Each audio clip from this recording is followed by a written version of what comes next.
Começou? Ah, não. Falhei, tá falhado. Não se falha mais nisso. É isso mesmo. Quantas vezes você já falhou? Faz parte, gente, da vida. Vamos falar um pouquinho mais sobre isso? Não sai daí, não. Daqui a pouquinho eu estou de volta.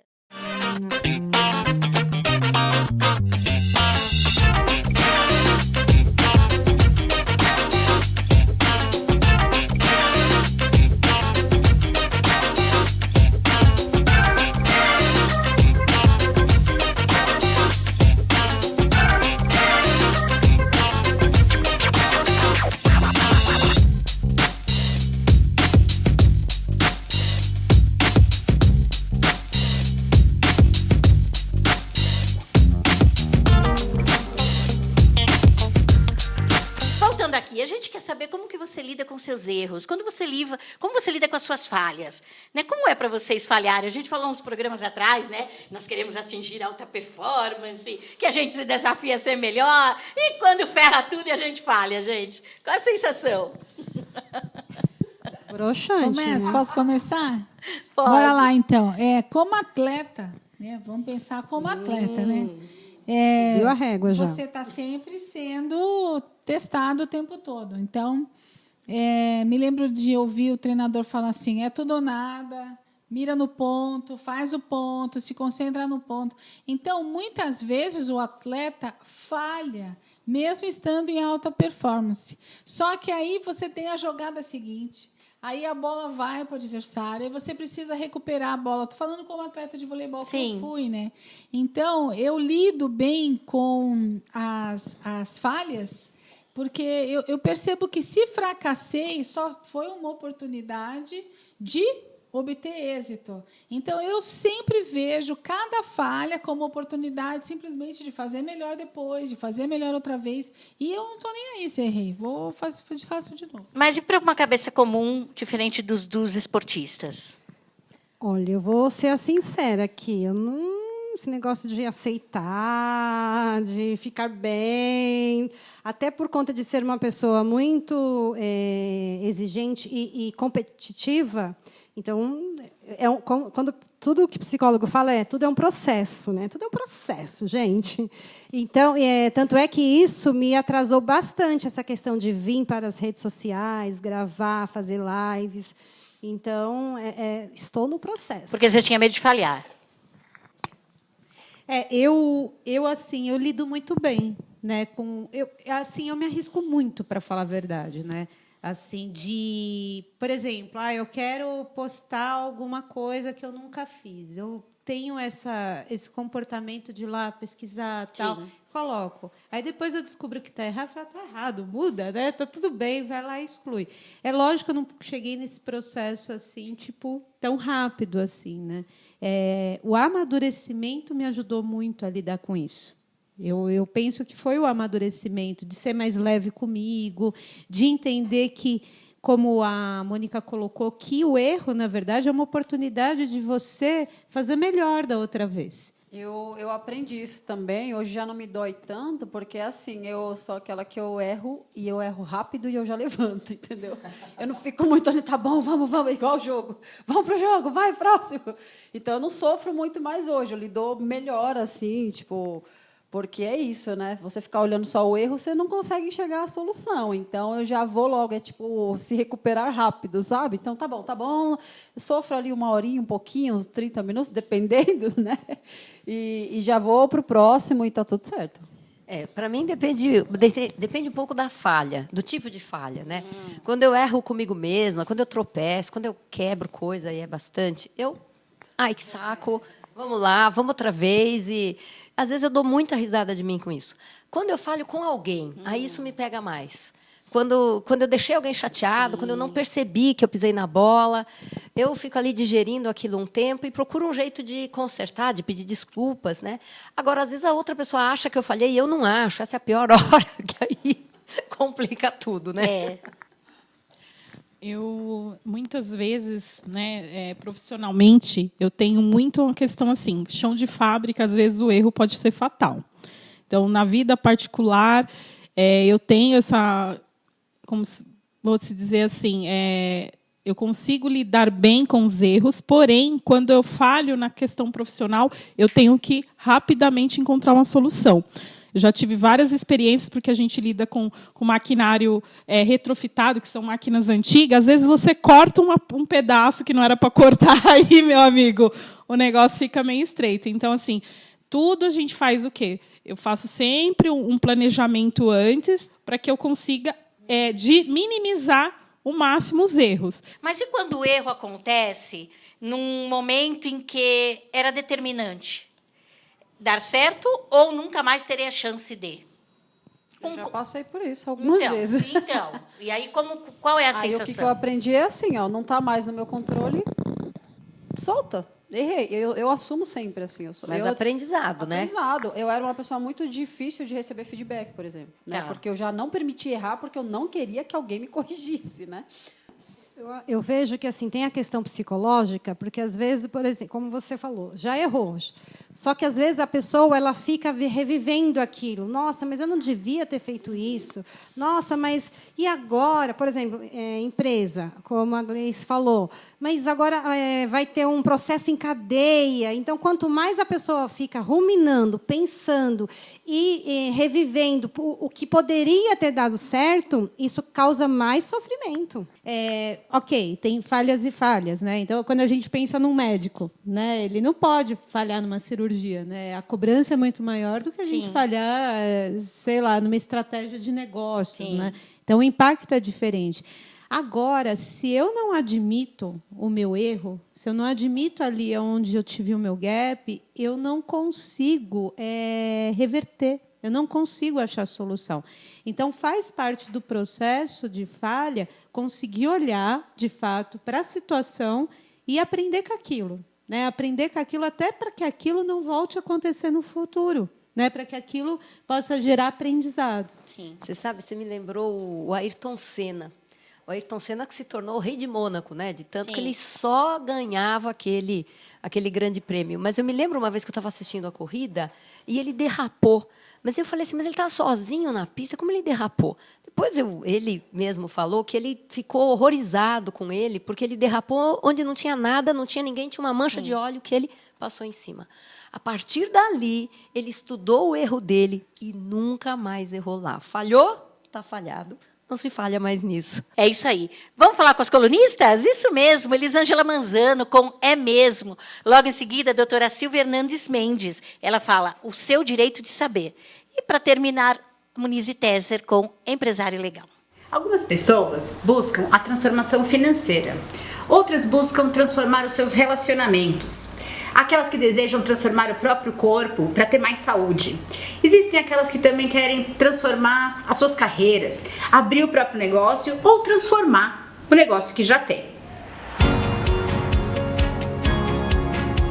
Olá, eu sou Elisângela Manzano, educadora digital e pesquisadora compulsiva. E essa é a minha coluna, um espaço para fazer pontes, esclarecer pontos e desconstruir o estabelecido. É mesmo possível a gente se transformar? Ou seria reinventar? Transformar é mudar de forma. Então me dá a impressão de que é uma mudança que é muito mais estética, mais aparente. Buscar uma transformação geralmente implica num fim. Você muda e pronto. Quando eu penso em reinvenção, esse fim fica em aberto. Então eu tenho oportunidades infinitas de continuar mudando. As circunstâncias e outras situações que a gente não tem controle acabam sendo muitas vezes o gatilho para essa reinvenção. Então, se a realidade muda, a gente tem que mudar com ela. Quando eu digo reinvenção, eu estou me apegando à ideia de que a gente precisa trabalhar com o que temos e ir acrescentando coisa, e acrescentando informação, a experiência de outras pessoas, pesquisas ou qualquer coisa que seja, mas a partir de alguma coisa que a gente já tem, a partir de alguma coisa que já existe. Então, em 2020, foi essa loucura de live, evento, enfim, aconteceram 1000 coisas ao mesmo tempo. E num desses dias, eu participei de um encontro internacional de professores que estava discutindo educação online e educação híbrida. E eu estava assistindo a transmissão e comecei a acompanhar o que estava sendo dito no chat. E aí, quando eu acompanhei o que os professores estavam questionando ali, comecei a perceber que eu tinha respostas para aquelas perguntas. O que os professores diziam não entender, eu podia ajudar. E aí, quando eu percebi, eu tinha experiência que eu podia compartilhar. Mas essa minha experiência, ela tinha sido toda formada numa área específica, na área de inglês como segunda língua. E o que me deixou mais empolgada com essa história toda foi que eu ia ter que fazer essa ponte entre a minha experiência do inglês como segunda língua e a experiência com qualquer outro assunto que tivesse que ser ensinado. Então, ao invés de permitir que a mudança simplesmente acontecesse comigo, eu resolvi ter uma atitude mais ativa. Então, eu assumi o controle. E aí eu percebi que eu podia reinventar, redirecionar a minha experiência, o meu conhecimento para outras áreas. E essa reinvenção foi tão grande que até virou uma nova empresa. E vocês? O que vocês reinventaram ano passado? Aqui está o QR Code das minhas redes sociais. Aponta a câmera do celular e vamos continuar essa conversa por lá. Até a próxima semana! Olá! Você sabe o que é alienação fiduciária? Talvez você já tenha ouvido falar, talvez nunca, e talvez você possua um financiamento em que seu imóvel tenha sido dado em alienação fiduciária ao credor e nem tenha a exata ciência do que é. Mas hoje eu vou prestar algumas informações acerca deste tema, que é muito comum nas aquisições imobiliárias. Antes de mais nada, eu quero me apresentar para quem ainda não me conhece.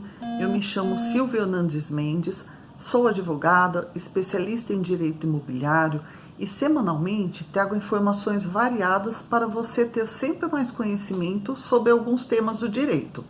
Pois bem, a alienação fiduciária é um recurso utilizado onde o comprador transfere para o credor em garantia do pagamento do empréstimo que pretende efetuar. A alienação fiduciária é prevista na Lei 9.514 de 97 e veio na prática substituir a hipoteca.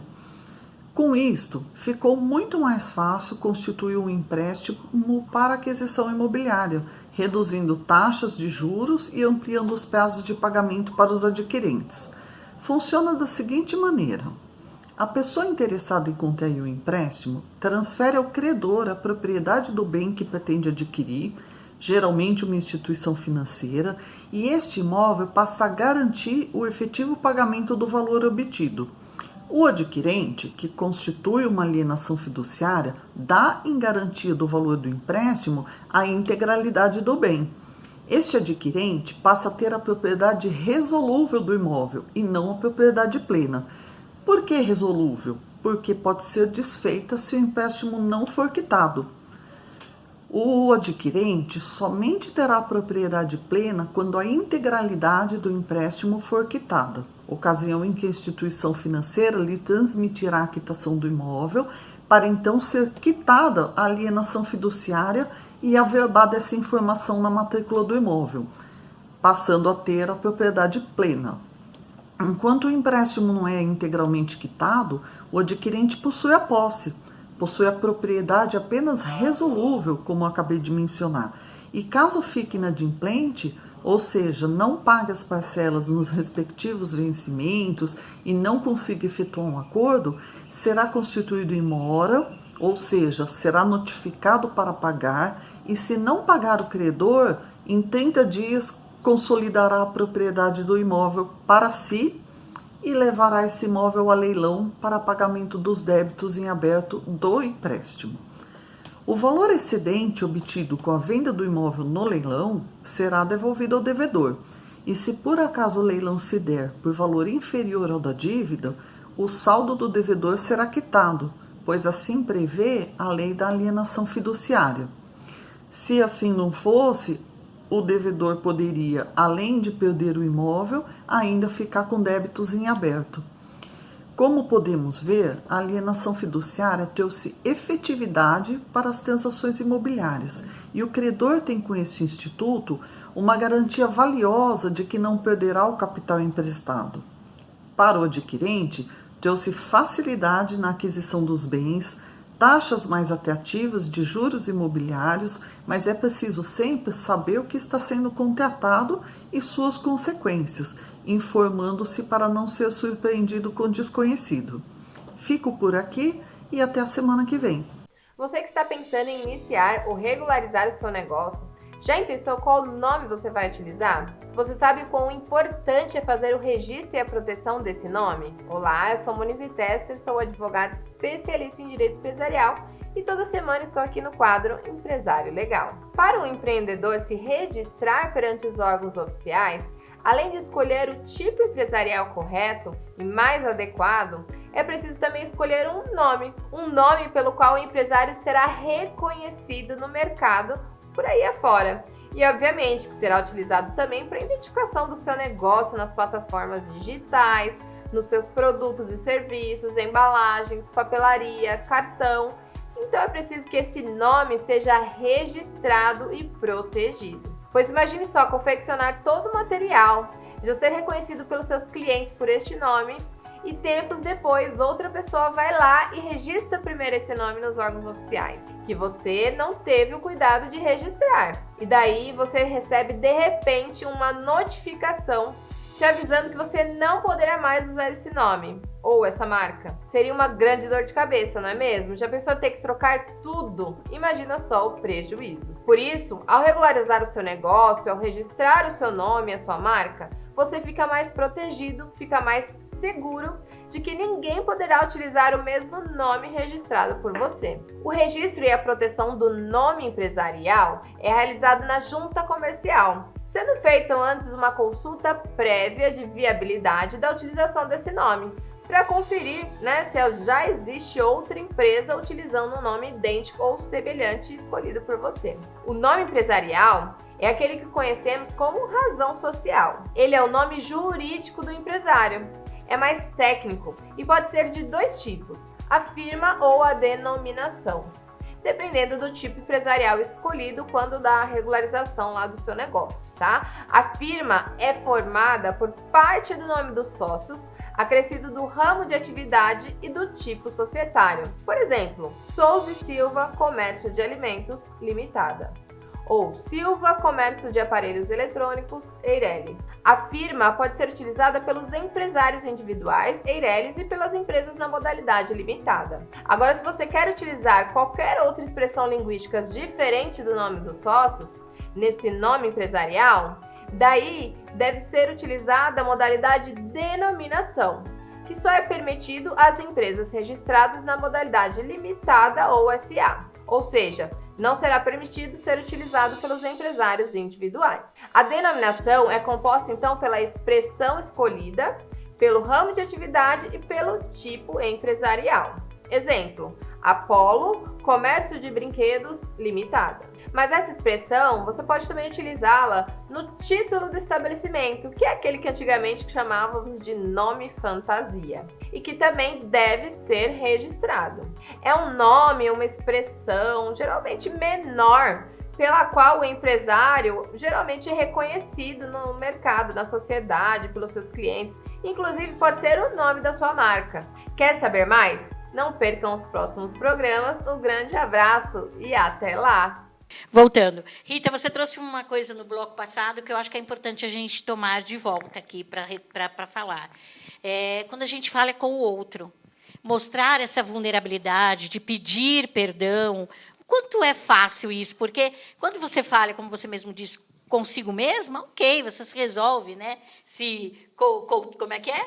Auto-chicote. Se chicote. Agora, e quando é com o outro? Pois é, essa é uma coisa super importante.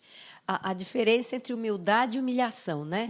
Se você tem a humildade de reconhecer o seu erro e conversa com a pessoa, você não imagina o quanto fica mais leve, o quanto fica mais fácil. Mas é fundamental você saber que você não é um ser perfeito, a perfeição é divina, mora dentro do seu coração, etc. Mas na atuação do dia a dia, a gente é cheio de falhas, cheio de pontos cegos. Então, por que não fazer disso uma coisa simples na sua vida? Pedir desculpa, sim, reconhecer o erro, entender o ponto de vista do outro, falar, olha, eu não tinha percebido. A sensação de leveza que vem depois é muito legal. Nós ainda, estamos muito presos ao ego na nossa sociedade, de ter que ter sempre a razão, da vaidade, de ter que estar à frente das situações e definir pelo outro. E a gente perde muito em conexão em relacionamentos sinceros com as pessoas. Então, eu não consigo ver um outro caminho para a pergunta que você fez, Kátia, que não seja o caminho da verdade. Né? E a verdade é, de fato, conversar com a outra pessoa de coração aberto. Muitas vezes a gente cai tanto na defensividade que é só observar se alguém está falando com você, se você já está formulando resposta para aquela pessoa antes dela terminar. Você não presta nem atenção no que ela está falando. Você não presta nem atenção. Isso é defensividade. Uma escuta de qualidade, uma escuta ativa, uma franqueza, né, no sentido de realmente falar como se sente e não acusar o outro, né, de você colocar a tua condição de reação em relação ao que o outro faz para você. Então, para a gente melhorar o relacionamento com o outro, né, que é mais ou menos isso, primeiro a gente tem que criar uma boa relação com a gente, né, estar em paz com a gente para estar maduro a ponto de se conectar com o outro. Eu vejo que a linha de raciocínio de vocês é perfeita, porque trilha, né, o caminho do perdão, do respeito, trilha o caminho do autoconhecimento, do autodomínio, mas quem tem? Quem tem? Fala para mim. É isso. Quem tem, e aí a gente está falando de coragem aqui, ou quem tem é a exposição? Porque uma coisa é você errar, outra coisa é você, de repente, literalmente ter prejudicado o outro. Não é? Não pesa mais? Eu gostaria de falar aqui, referente... Eu fiquei 2 anos, né, conversando com um cliente, que nós tínhamos feito uma automação no Rio, e eu tinha um técnico, né, um engenheiro, um alemão, e ele tinha feito algumas coisas na automação e o cliente tinha contratado ele por fora para fazer outras coisas. E ele sempre queria que eu revisse, né, toda a parte de automação das máquinas, que era para fazer ajuste, setup de máquina mais rápido. Eu falava assim, Gleice, mas eu quero que ele volte aqui. Eu falava assim, tudo bem, eu tenho... O que eu posso te ajudar? Eu posso fazer isso? Aí eu sempre estava atendendo nele. Eu fiquei 2 anos atendendo. Falei, eu errei nessa parte porque eu te coloquei um profissional, mas nós temos que discutir para melhorar. E aí, depois de 2 anos, ele vem falar, Gleice, sabe por que eu continuo comprando com você?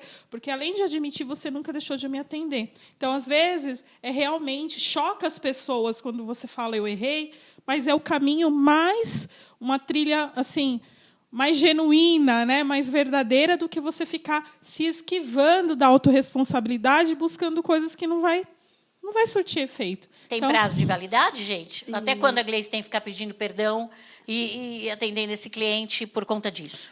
Então, eu acho que tem muito a ver também quando você assume, né? Então, você fala, eu errei com você, e, de repente, a pessoa está super reativa, mas eu acho que uma pergunta muito poderosa, porque eu, na época que eu vendia os brigadeiros, na rua, assim, eu tive algumas questões, aprendizado, e quando eu falhava ou não atendia tanto a expectativa, eu perguntava para o cliente assim, como que eu posso minimizar o problema Isso. que eu causei na sua vida, sabe? Então, é uma pergunta muito poderosa, porque a pessoa não está esperando você falar isso. Que eu posso te ajudar. E, muitas vezes, eu reverti algumas situações porque a pessoa não espera falar...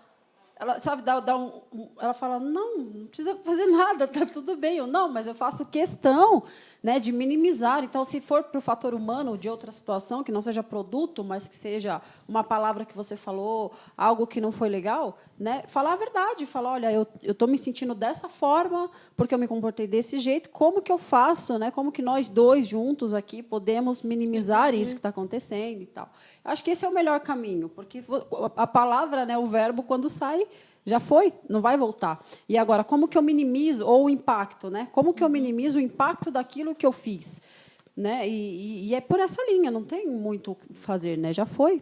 O resultado foi vários negócios depois disso. Então, né? já foi. Então, assim, o prazo de validade foi retroalimentei e fechei alguns negócios e zerou a conta.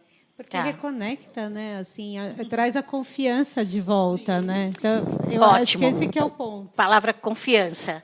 Tá bom. E quando você falha com uma amiga e falha na confiança, e falha na traição, e falha na deslealdade, como faz para assumir isso e retomar? Ou algumas falhas de verdade não tem como consertar. Aí você aprende para não fazer de novo com a coleguinha o que você fez.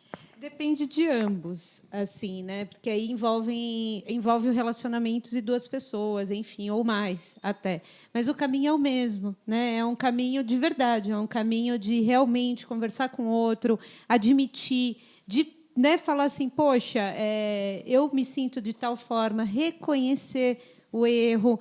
E aí vai caber ali as pessoas decidirem se vão perdoar ou não. Agora, para quem é ofendido ou magoado, isso é importante, né? Se a gente resolve perdoar, a gente tem que perdoar, né? A gente não pode também ficar trazendo à tona toda hora aquilo que magoou, porque também tem isso, né? Nos relacionamentos, às vezes as pessoas perdoam, mas guardam aquilo ali. Frase de Facebook, eu até perdoo, mas não esqueço. Mas não esqueço. E não, aconteceu, perdoou, esquece. Mas olha, e a intenção? Se alguém é ruim com você com intenção, então, aí eu acho que não sei nem se é falha. É falha de caráter, é outra coisa. Mas né? eu penso que é a questão de que, assim, como a Mônica falou, quem que está, né? Quem que tem maturidade? Então, quer dizer, quando você erra, primeiro que nós não somos educados que o erro faz parte. Até porque somos cobrados de ser bons alunos, de ser o melhor atleta. Qual que é o treinador que chega e fala assim, tudo bem, importante é competir? Mentira. Mentira. Não. Né? Quando o seu filho chega e não atinge as notas. Ah, filhão, tudo bem? Tudo bem? Né? Enfim. Então, essa questão é a questão interior também. Então, essa relação de que eu perdoo, mas eu não esqueço. Então, o que está acontecendo nessa relação? Né? Qual que é a barganha de que estão tudo bem? Qual que a Gleice, quando ela fala da entrega, ela estava na autorresponsabilidade. Vou fazer a minha parte porque ela tem um comportamento e o valor da empresa dela. Ela não falou assim, eu vou fazer visando lá na frente, barganhando. Não. E aí, quando você é verdadeiro, olha a vida devolvendo para ela. Então, eu acho que aqui a gente não está colocando a palavra perdão no valor devido. Tá. Né? Porque quando se perdoa uma falha, existe ali um transformacional, existe ali uma ruptura, uma quebra de padrão. Existe realmente um novo recomeço. E aquilo não tem mais o sentimento, a cobrança, o senso de prejuízo, sabe? Então, o perdão realmente ele é inexplicável, né? E para que o perdão aconteça, precisa fazer esse inventário verdadeiro mesmo. Confessar, falhei, houve intenção, ou não houve intenção, foi naturalmente, sinto muito, me arrependo. Então, é diferente aqui a história. O que a Gleice traz, na verdade, é uma condição de manter o relacionamento apesar da falha. E a promessa, inclusive, não falharei novamente. Então, quando isso acontece, independente do perdão, é um compromisso profissional, é um compromisso realmente de palavra, de integridade. E esse tema que você trouxe, ele é complexo. Porque ele se enquadra em várias falhas relacionadas ao humano. E vamos combinar que uma coisa é a gente reconhecer, mas isso não quer dizer obrigatoriamente só porque eu disse, olha, errei, aceite. Exato. Né? A gente não pode estar com essa ideia, né? De que, olha, errei, viu? E aceite agora porque eu pedi perdão. Como assim você não me perdoa? Né? É um tema muito legal, a gente já vai trazer isso de volta, mas vamos chamar a Yara. Yara Souza, conta para nós aí como você age com as suas falhas. E logo em seguida, Sebrae delas. Está falhando? Está falhando no seu negócio? Sebrae mais próximo. Corre lá, entra no link, procura o Sebrae delas. O Sebrae delas é específico para você, mulher, que está iniciando sua carreira empreendedora, para que você não fale tanto. Né? Não falhar nunca é meio difícil, mas para que você não fale tanto. Falhei e tá falhado, e não se fala mais sobre isso. Será que é assim? Será que conseguimos encarar as nossas falhas de forma tão tranquila?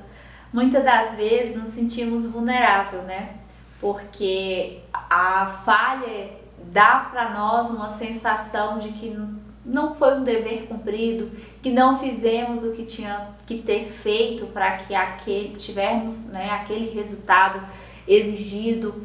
Mas quando nós tomamos um autoconhecimento sobre nós e entendemos que tudo que acontece, ele tem um motivo, seja para a gente aprender algo sobre aquilo, seja para nos ensinar que estamos no caminho certo quando acertamos e quando falhamos, né? Como que nós temos que lidar com as nossas falhas, principalmente aí no mundo do negócio, que a gente vive errando. Eu falo que eu acordo todo dia já de forma errada. Eu já entro no meu trabalho, eu já tenho algum erro, algo que eu fiz ontem, semana passada, ano passado, seja uma compra de um produto errado, seja uma negociação mal feita com o fornecedor que colocou datas de boleto errado, datas a pagar errada, seja contratações erradas que a gente fez, mas da mesma forma que a gente acorda recheada de erros, de falhas, nós temos também os acertos e aqueles pontos que a gente acerta. Só que sabe o que acontece com o ser humano? Ele não foca, nunca focou naquilo que ele está acertando. O nosso foco, ele está totalmente naquele pontinho que nós erramos.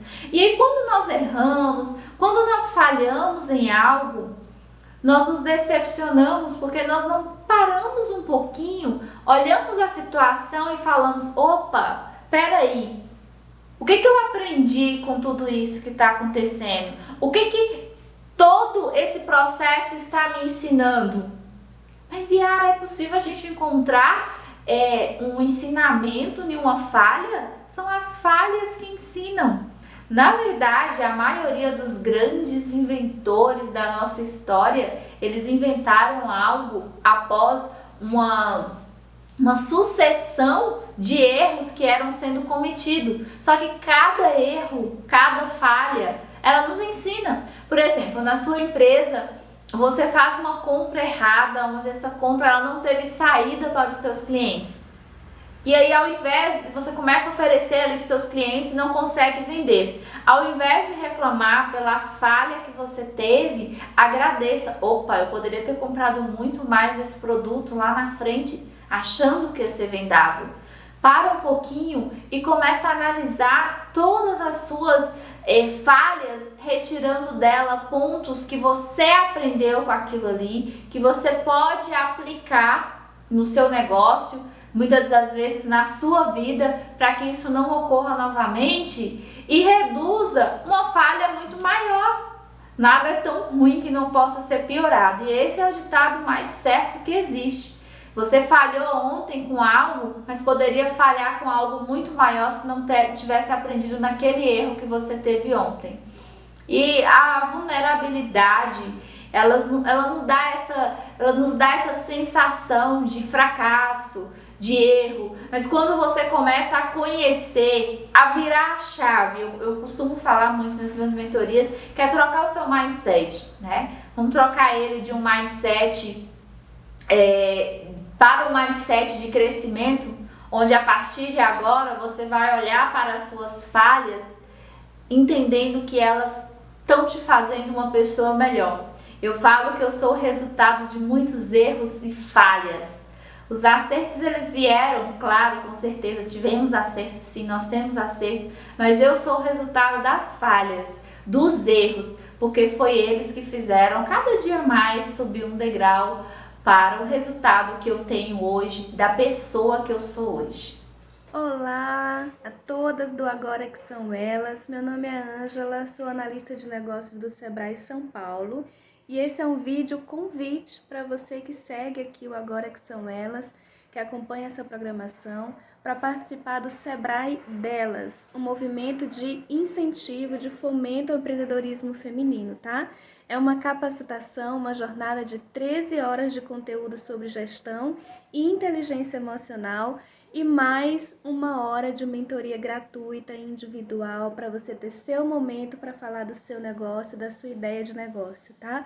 Você, mulher que está pensando em empreender ou que já empreende, que tem um negócio há algum tempo, está convidada a participar. É um programa online, gratuito e aulas ao vivo. E aí, para que a gente não fale aqui no programa, Márcia Andrade, com a Essência Humana do Negócio. Logo em seguida, Cris Anella, isso mesmo, com Beleza e Negócios. E, por fim, vamos falar de felicidade? Francisca Muraca, com a Ciência da Felicidade. Olá, sou Márcia Andrade, da Sociente Consultoria, e hoje, no quadro Essência Humana do Negócio, temos a honra de receber Elisa Alckmin, que vai falar sobre a negociação humanizada. É com você, Elisa. Olá! Eu sou Elisa Alckmin, da Economia Viva, e vim falar para você sobre negociações humanizadas. A Economia Viva coloca o ser humano no centro dessas relações econômicas e dessa forma entendemos o mundo como um grande organismo social e vivo. Por isso precisamos cuidar do nosso relacionamento. E eu vou destacar para vocês 4 pontos fundamentais. O primeiro ponto é você conhecer as suas necessidades a fundo. Você sabe qual é o seu orçamento mensal? Quanto você precisa produzir de receita por mês para conseguir pagar as suas contas, mas também cuidar dos investimentos na sua saúde, no seu bem-estar, no seu tempo de descanso e lazer? Essa deveria ser a sua primeira referência. O segundo ponto é você se apropriar das suas capacidades. O que é que você tem enquanto valor, enquanto dom, enquanto talento? O que é único e é um diferencial e algo que você quer colocar no mundo? A sua forma de atuar e de servir ao mundo. O terceiro ponto é você olhar para o mercado e ver no mercado quem já atua de alguma forma que se assemelha a isso que você tem a oferecer. Em formas de produtos ou serviço, o que já está sendo ofertado, como as pessoas cobram por isso, quem seriam seus concorrentes ou substitutos. E o quarto ponto é você aqui conseguir fazer uma integração desses pontos internos e externos. Então, encontrar de fato o seu posicionamento único e exclusivo, o seu lugar no mercado, como você consegue traduzir o seu valor em uma oferta e como você consegue colocar um preço correto nisso que você tem para oferecer. O preço correto na Economia Viva é esse valor que você consegue ser remunerado pelo seu trabalho e que ele vai satisfazer as suas necessidades identificadas. E uma vez que encontramos esse lugar, a gente consegue de fato estar inteiro e de forma muito tranquila e natural negociar com nossos parceiros, clientes e fornecedores, porque estamos muito bem preparados e conscientes do nosso valor. E aí, quer saber um pouco mais como fazer essa precificação, conhecer essa técnica? Pode me procurar diretamente, Elisa Alckmin, ou no site economiaviva.com. Será um prazer te ajudar. Elisa, muito obrigada pela sua participação. Muito bom trazer esse conhecimento sobre economia viva.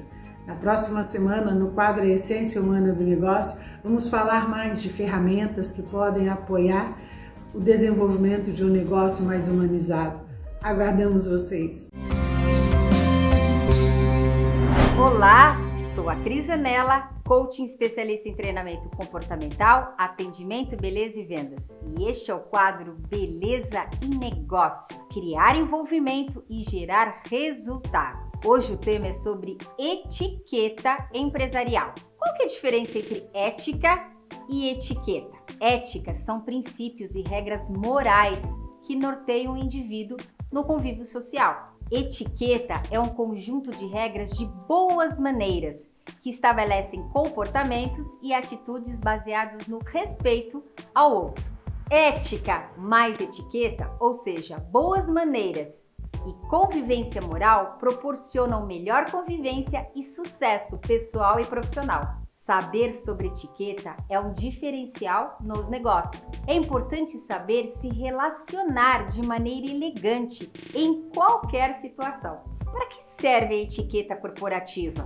Para melhorar relacionamentos, evitar conflitos no local de trabalho, saber aceitar e respeitar as diferenças culturais, comportando-se adequadamente, facilitar a convivência com os clientes. Agora, eu vou dar algumas dicas de como ter etiqueta no ambiente de trabalho. Sempre peça licença ao entrar em algum local ou interromper uma conversa. Por onde passar, deixe locais limpos e arrumados. Um gesto de elegância é ser pontual. Se você sabe que vai atrasar, avise a outra pessoa, ela está te esperando. Evite criticar alguém publicamente. Se for necessário, faça em um lugar reservado. Elogie as pessoas e agradeça favores, elogios, presentes que você recebeu. Isso faz bem para você e para o outro. Nunca fale mal da empresa ou dos colegas na frente do cliente. É deselegante e demonstra falta de ética. Responda e-mails, mensagens e ligações. O outro está esperando uma resposta, mesmo se for negativa. Lembram da frase? O combinado não sai caro. Não prometa o que não pode ser realizado e cumpra todos os compromissos firmados. Sorria para as pessoas.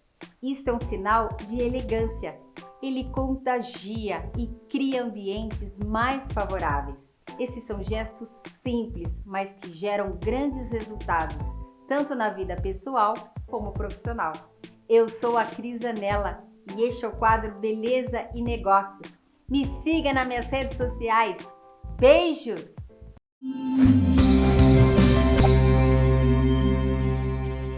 Falhei e disse. Vamos falar da teoria da mente? Confabulamos teorias para falhas inevitáveis do dia a dia. Será que você se coloca no lugar do outro? Eu sou Fran Muraca, estudiosa da ciência da felicidade. A capacidade ou a habilidade humana de se colocar no lugar de outra pessoa é o que chamamos de empatia.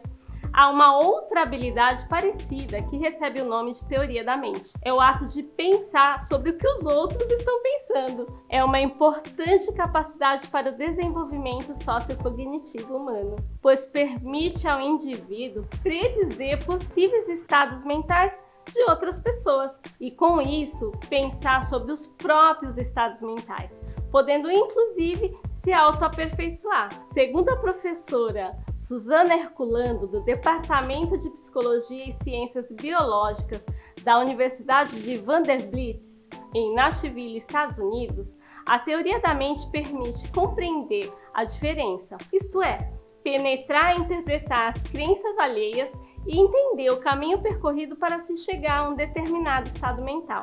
Essa capacidade de elaborar hipóteses sobre o que pode estar passando na cabeça de outra pessoa é sempre uma teoria sobre a ideia alheia. Por isso, o nome de tal habilidade ser teoria da mente. Essa habilidade humana de antever as ações de outro com base no que provavelmente eles estão pensando é decisiva para o senso cooperativo para com os demais e também é fonte de aprendizado, ou seja, é um alicerce fundamental para a socialização e a relação social. Ao instrumentalizar o indivíduo para elaborar predições sobre o que passa na cabeça de outra pessoa, a teoria da mente diminui a possibilidade de interações frustradas entre os indivíduos e os torna mais preparados para a vida social. Com isso, podemos aceitar com maior facilidade o estado de vulnerabilidade do outro, assim como a nossa, tornando os relacionamentos amistosos e, consequentemente, duradouros e felizes. Todos somos falhantes. Você é capaz de aceitar as falhas humanas? Pense nisso. Eu sou Fran Muraca e este é o quadro Ciência da Felicidade. Até a próxima! E aí, meninas, vamos falar de um assunto, então, bem polêmico? Porque não é toda hora que a gente pode falhar, não, né? Isso pode ficar no nosso currículo aí, quando falha. Você acha que os homens, nesse momento, eles têm um peso maior? Essa é uma das queixas mais procuradas na terapia sexual. A pessoa chega que ela não consegue nem verbalizar. Meu Deus. Porque, então, sabe o que está acontecendo lá, naquele momento lá? É que... Aí eu, como assim? Não, é que...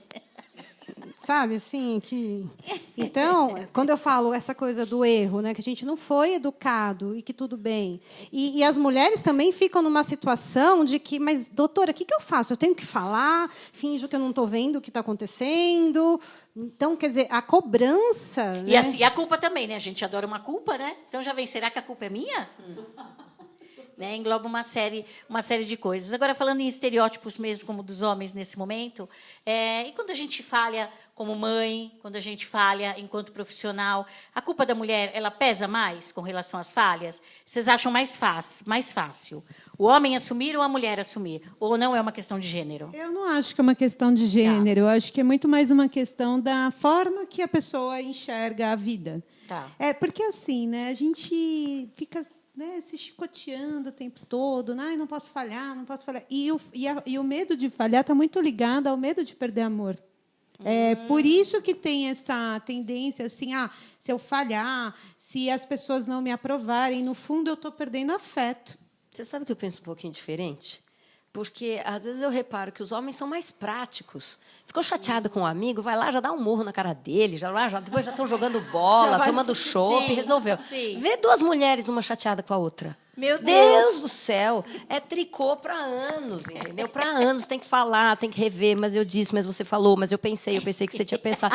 Fica assim. Então, eu acho que tem uma coisa falha, você de um diz. jeito, sei lá, do jeito de lidar com a sensibilidade, que fiquei magoada, tem que rever a mágoa. E, assim, pega dois amigos, eles brigam francamente, rasga ali se xingam e tá tudo certo. E vai, toca a bola. Rita, e isso que você está falando, olha que interessante levar isso para uma discussão de relação, né, num relacionamento.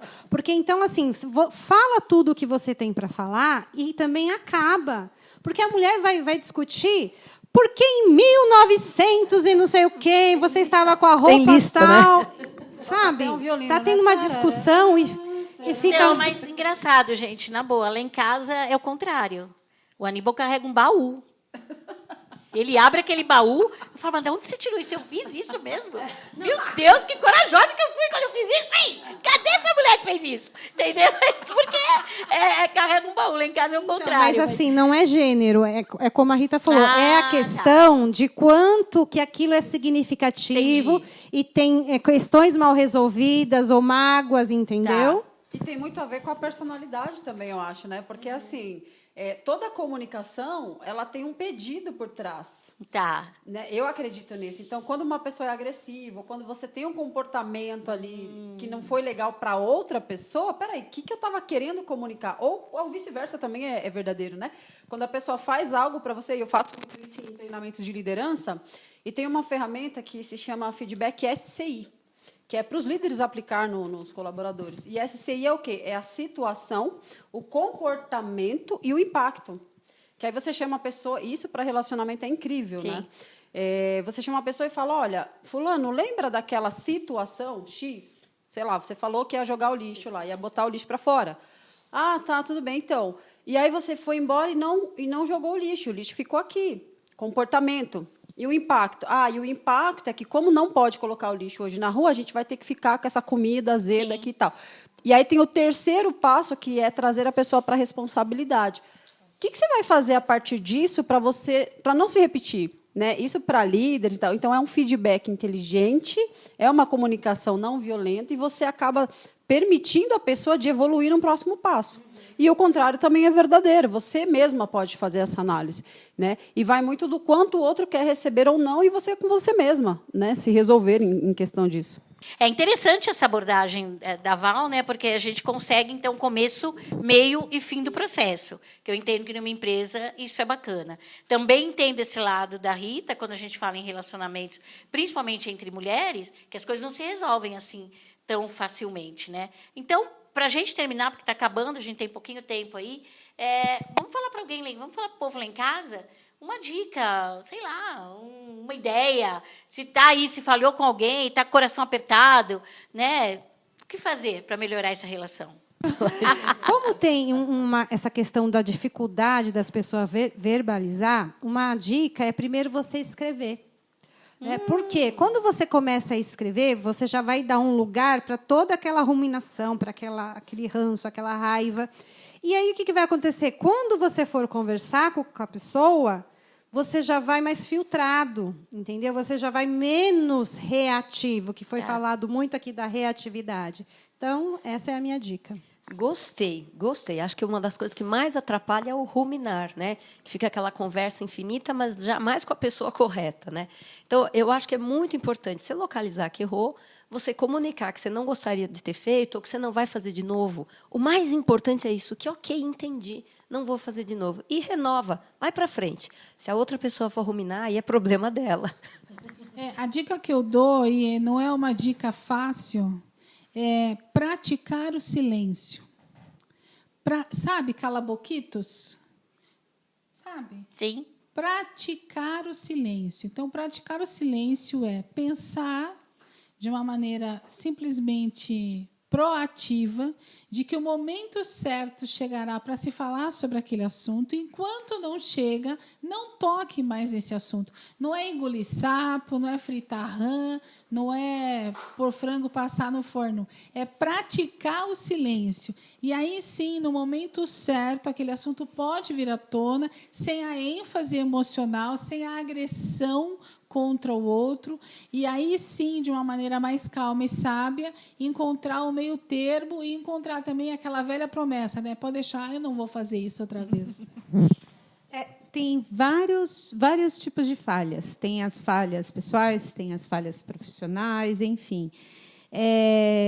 Independente do tipo de falha, a gente precisa admitir, a gente precisa olhar para elas verdadeiramente e entender o impacto que isso causa na nossa vida e na vida do outro. E, a partir disso, tomar providências, né, para buscar, ou seja, escrever uma carta de perdão, ou procurar a pessoa que de repente, você possa ter magoado de uma forma ali de coração aberto, para poder falar para a pessoa verdadeiramente como você se sente. Mas a questão é, enquanto a gente não resolve algumas questões na vida, a gente fica preso à situação. Então, isso é fato, né? Então, se liberte, né? Não deixe isso assombrar a tua vida, porque enquanto a gente não fecha ciclos, a gente não começa novos. Eu acho que uma das coisas importantes que eu aprendi, porque eu sempre fui uma pessoa com um temperamento muito forte, uma personalidade muito de resolver, né?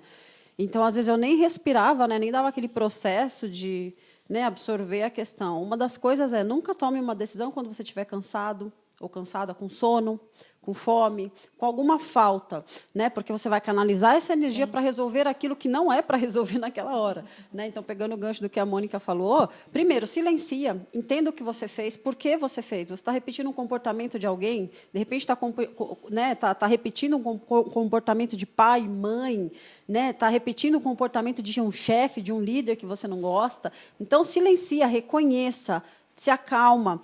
Escreva ali 3 ou 4 coisas que você vê de positivo para você aprender nessa situação, de não fazer novamente. Anota o que você vai fazer a partir disso para não se repetir, né? Então, ter a consciência do porquê você fez aquilo, qual o comportamento, o gatilho que disparou, entender o que dispara o gatilho, né? Principalmente raiva, né? A pessoa, às vezes, ela ouve uma frasezinha que ela odeia ouvir da mãe. E aí ela está numa empresa e o chefe costuma falar igual. Sim. Disparou um gatilho do ódio ali.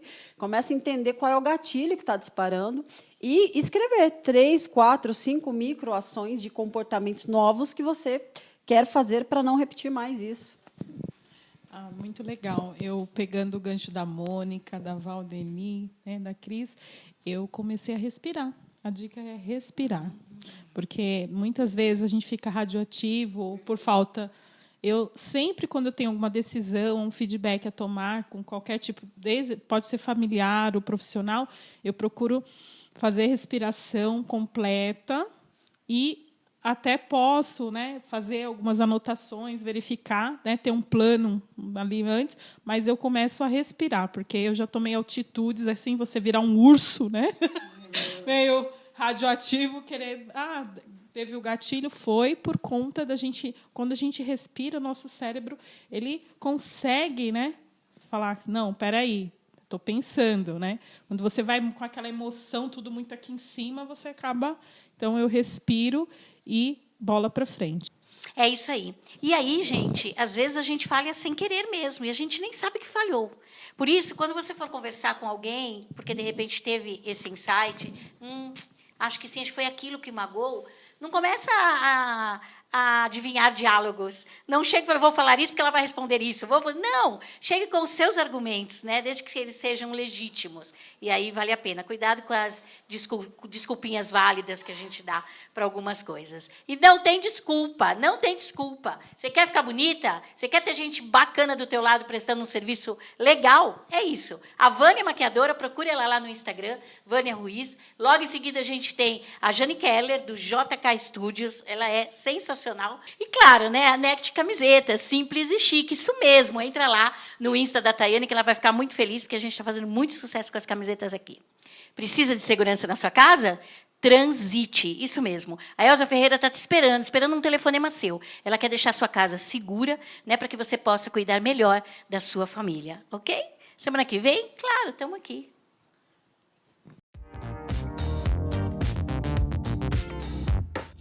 Soluções em conforto, asepsia e acessibilidade. Seu produto exclusivo, a mola inteligente que transforma qualquer porta comum em porta automática. Sensores de aproximação sem toque, ideal para hospitais, banheiros públicos e muito mais. Criação 100% brasileira, fabricação própria, com 40 anos de tradição, referência em acessibilidade e biossegurança. Prezamos pela evolução técnica constante, conectamos com ética, integridade e respeito à diversidade. Entregamos soluções de fluxo inteligentes, customizadas e inovadoras. Transite, fluxo inteligente em portas. Oiê, eu tô aqui para te ajudar, você que tá cansada de cobrir seus brancos. Isso mesmo, ou até mesmo cansada de procurar fazer mechas para disfarçar os brancos. Hoje em dia existem outros tipos de técnicas onde eu posso te ajudar e deixar um ar natural e saudável sem agredir seu cabelo. Isso mesmo, eu posso cobrir 70%, camuflar, dependendo de cada um. E o melhor de tudo, não mexer no natural dele, sem que haja desbotamento da cor indesejada. Isso mesmo. Quer saber mais sobre esse trabalho? Me procura. Meu nome é Jane, eu sou do Estúdio JK, sou a pessoa responsável em cuidar do embelezamento feminino e poder contribuir com a sua autoimagem. Lhe aguardo, viu? Será um prazer recebê-la no ambiente acolhedor. Um enorme beijo e até! Olá! Então, pensou na consultoria de beleza? Você que está aí me assistindo, você pensa que consultoria é só para mulher? Não, a consultoria é aberta para você, mulher, e para você, homem, também. Se você é casada, tem um namorado, façam juntos. Juntos vamos realizar o raio-x da pele de vocês dois. Olha só, este não será um momento super especial? Te aguardo!